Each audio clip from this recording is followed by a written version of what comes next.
Ah, hello. Dinner time. Let's make some food. So, COVID come, COVID go. Everybody feels a COVID gross. Or whatever gross. Just not feeling good tonight. So, we're going to do some ramen. For those of you who have never looked up the history of instant ramen, you should. It's quite interesting. It's actually an amazing tale. So, what does ramen mean at the chef's house? Well, you can take a cup of noodles. These have been around for a lot of years for a reason. They're pretty good. It's not great food, but it's pretty good food and it's darn quick. And make it Sichuan style. A little bit of hot chili stuff, in this case fried chili paste. If you're lucky enough to find this, be very careful. This is some very hot stuff. Little fried chili paste, a little bit of soy, little rice vinegar, and some sesame oil. Throw all that into your cup of noodles, you will be amazed. I like mine with a little ginger in a tube. It's wonderful stuff. We don't use ginger very often in this house, and so it tends to go to waste. The tubes tend to last. And if you're really feeling lazy, you can get some of this crushed garlic. Ooh. This is not good garlic flavor. It's very bitter, but it's kind of garlicky. So that's cup of noodles.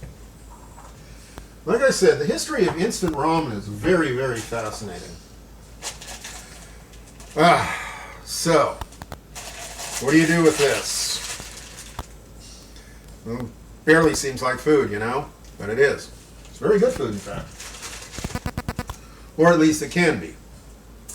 So, you unwrap it, set aside the flavor packet because that's largely salt. Put the noodles in a bowl, cover it with hot water from an electric kettle. Yeah, classic dorm room cooking. Let that cook a few minutes.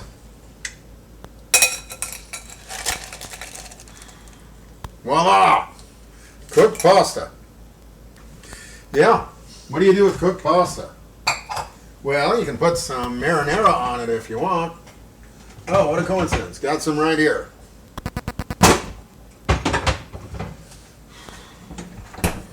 You can go crazy and put some cheese sauce on it.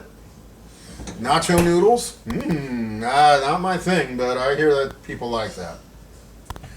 One of my viewers actually will put broccoli and the chicken sauce, well, the chicken spice packet, and make a form of broccoli noodle soup.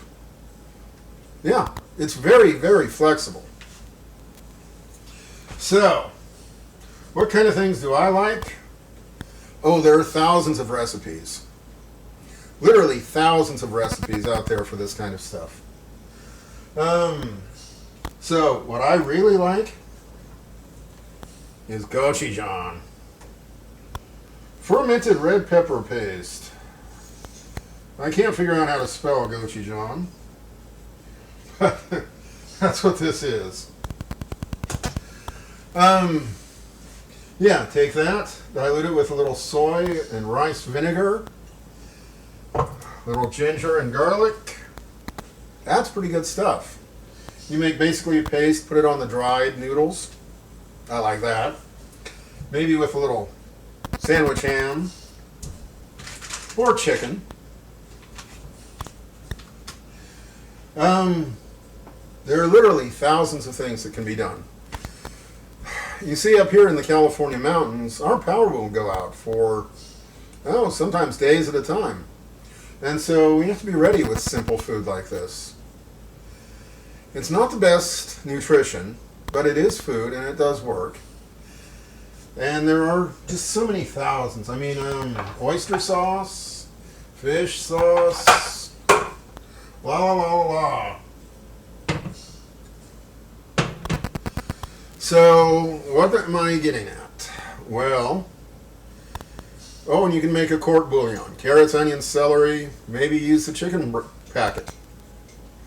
And make a nice broth. Put the noodles in there. So, what are we saying here? What I'm saying is that ramen's fast, it's easy, it's decent food. It literally saved a nation from starvation at one point. Don't be afraid of it. Be creative. There are thousands of recipes for Chinese-style noodles on YouTube. There are so many ingredients at the Asian section of your supermarket. Buy some. Taste them. Experiment with this and have fun. Ramen can be really good. It's cheap. It's fast. You can make it in a dorm room. You can make it during a power outage as long as you have a single butane burner or something equivalent. So that's it. Dinner tonight, it's going to be ramen. We're feeling kind of punk. I'm going to add some meat, some green onions, some sauces. It'll be kind of interesting. So that's it. This is social media. Please be good social citizens and subscribe, like, share, all of that good stuff. Thank you and goodbye. Oh, almost forgot. Favorite trick. Cup of noodles. Put an egg in here. Cover it with boiling water. The water will cook the egg, and you have an egg drop noodle soup in a matter of minutes. Sorry about almost forgetting that. So that's it. Thank you and goodbye.